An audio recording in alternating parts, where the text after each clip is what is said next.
तेज चलती बर्फीली हवाएं, शून्य से कम तापमान में खून जमा देने वाली ठंड और इससे बचने के लिए महज सूती कपड़े, काम चलाऊ कोट और जूते।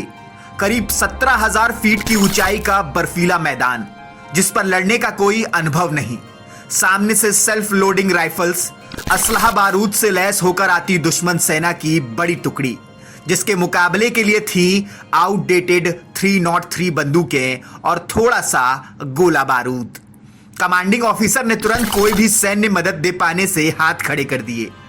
ब्रिगेड के कमांडर का आदेश मिला कि युद्ध करें या चाहे तो अपनी पोजीशन छोड़कर पीछे हट सकते हैं। मतलब हालात हर तरह से विपरीत थे। फिर भी जाबाज सिपाही अपने मेजर के नेतृत्व में दुश्मन सैनिकों से लड़े और ऐसे लड़े कि दुश्मन सेना को तक कहना पड़ा कि हमें सबसे ज्यादा नुकसान इसी इलाके में हुआ। ये कहानी है रेजांगला की लड़ाई की और मेजर शैतान सिंह की। साल था 1962।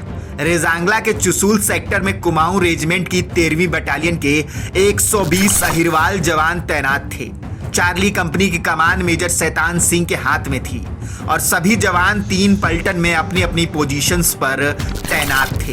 भारत चीन युद्ध के दौरान ये इकलौता इलाका था जो भारत के कब्जे में था। एलएसी पर यानी कि लाइन ऑफ एक्चुअल कंट्रोल पर काफी तनाव था और सर्द मौसम की मार अलग पड़ रही थी। जब जवान मुस्तैदी से सीमा की सुरक्षा में खड़े थे तभी 18 नवंबर की सुबह करीब 3:30 बजे भारतीय सैनिकों ने चीन की तरफ से रोशनी का कारवा आते देखा। धीरे धीरे रोशनी उनके नजदीक आ रही थी। फायरिंग रेंज में आते ही जवानों ने गोलियां दागना शुरू कर दी। लेकिन कुछ देर बाद दुश्मन और नजदीक आया तो उसकी चाल का पता चला। दरअसल चीनी टुकड़ी की पहली कतार में याक और घोड़े थे जिनके गले में लालटेन लटकी थी। सारी गोलियां उन्हें छलनी कर दी गई जबकि चीनी सैनिकों के एक भी बुलेट नहीं लगी। चीनियों की भारतीय जवानों के पास कम असलहा बारूद होने की उन्हें बात पता थी, इसलिए उनकी कोशिश थी कि भारत के हथियार खत्म कर दिए जाएं ताकि आसानी से कब्जा हो सके। लेकिन दुश्मन को भारत मां के कुर्बान होने वाले सैनिकों के जोश का अंदाजा बिल्कुल नहीं था। सुबह करीब 4 बजे सामने से फायर आए। 8-10 चीनी सिपाही एक पलटन के सामने आए तो हमारे जवानों ने 4-5 चीनियों को वहीं पटक कर मारा और भगा दिया।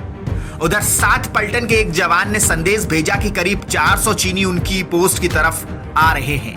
तभी 8 नंबर पलटन ने भी मैसेज भेजा कि रिज की तरफ से करीब 800 चीनी सैनिक आ रहे हैं। मेजर शैतान सिंह को ब्रिगेड से आदेश मिल चुका था कि युद्ध करें या चाहे तो चौकी छोड़कर लौट सकते हैं, पर उन्होंने पीछे हटने से मना कर दिया। मतलब किसी भी तरह की सैन्य मदद की गुंजाइश अब नहीं थी।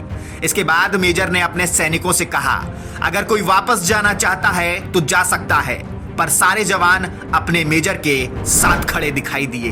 रणनीति बनाई गई कि फायरिंग रेंज में आने पर ही दुश्मन पर गोली चलाई जाए। मेजर हर पलटन के पास जा जाकर एक एक जवान का हौसला बढ़ा रहे थे। कुछ देर की गोलीबारी के बाद शांति छा गई। 7 पलटन से संदेश मिला कि हमने चीनी सैनिकों को खदेड़ दिया है और सभी जवान सुरक्षित हैं। तभी चीनियों का एक गोला भारतीय बंकर में आकर गिरा। मेजर ने मोर्टार दागने को कहा। चीनी कुछ देर के लिए पीछे हट गए। इसके बाद दुश्मन ने भारतीय चौकियों पर एक साथ गोलाबारी शुरू कर दी।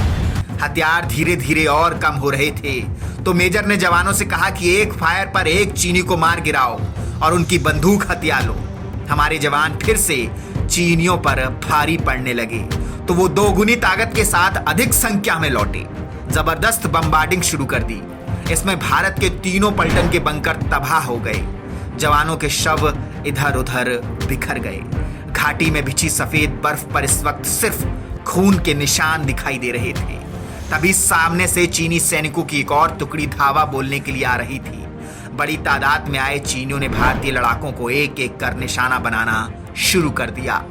इसी बीच मेजर शैतान सिंह की बाह में एक शेल का टुकड़ा आकर लगा। एक सिपाही ने उनके हाथ में पट्टी बांधी और उन्हें आराम करने की सलाह दी, पर घायल मेजर ने मशीन गन मंगाई और उसके ट्रिगर को रस्सी से अपने पैर में बंधवा लिया। उन्होंने रस्सी की मदद से पैर से फायरिंग शुरू कर दी। तभी एक गोली मेजर के पेट में जा लगी। उनका बहुत खून बह गया था। बार बार उनकी आंखों के सामने अंधेरा छा रहा था। लेकिन जब तक उनके शरीर में खून था, एक भी कतरा बचा हुआ था, तब तक वो दुश्मन को कहां बख्शने वाले थे। वो टूटती सांसों के साथ दुश्मन पर निशाना साधते रहे। सूबेदार रामचंद्र यादव को नीचे बटालियन के पास जाने को कहा ताकि वो उन्हें बता सके कि हम कितनी वीरता से लड़े। कुछ समय बाद युद्ध खत्म हुआ तो इसके इलाके को नो मैंस लैंड घोषित कर दिया गया। रेजांगला में कोई नहीं गया तो किसी को पता ही नहीं था कि इन जवानों के साथ आखिर हुआ क्या। अगले साल फरवरी में जब एक गडरिया चुसूल सेक्टर की तरफ गया तो उसे वहां बर्फ में दबी हुई लाशें दिखी। उसने फौरन नीचे जाकर भारतीय चौकी में जानकारी दी तो पता चला ये भारतीय सैनिकों के शव हैं। जब शव निकाले गए तो किसी जवान के हाथ में लाइट मशीन गन थी तो किसी के हाथ में ग्रेनेड, और किसी की भी पीठ पर गोली नहीं लगी थी। यानी कि सब बहादुरी से लड़ते हुए शहीद हुए थे। एक शव के पैर में रस्सी से मशीन गन बंधी थी और ये पार्थिव शरीर था मेजर शैतान सिंह का। वही मेजर जिनके नेतृत्व में 120 अहिरवाल सैनिकों के लड़ाकों ने 1300 चीनी सैनिकों को मार गिराया था। रेजांगला में हुई इस लड़ाई में 114 भारतीय जवान शहीद हुए और 5 सैनिकों को युद्ध बंदी बना लिया गया। मगर जिस बहादुरी से ये जवान देश के लिए कुर्बान हुए, उसे देखकर चीन ने भी माना कि उसके सबसे ज्यादा उसका नुकसान रेजांगला में हुआ और उसकी टुकड़ी यहां 1 इंच भी आगे नहीं बढ़ पाई। युद्ध भूमि में अदम्य साहस दिखाने के लिए मेजर शैतान सिंह को मरणोपरांत परमवीर चक्र दिया गया, जबकि इस टुकड़ी के 5 जवानों को वीर चक्र और 4 को सेना मेडल से नवाजा गया। देश के लिए अपनी जान गंवाने वाले इन सैनिकों के लिए गायिका लता मंगेशकर ने गाया था, थी खून से लथपथ काया, फिर भी बंदूक उठा के 10-10 को एक ने मारा, फिर गिर गए होश गवा के। ऐ मेरे वतन के लोगों, जरा याद करो कुर्बानी। जय हिंद, जय भारत।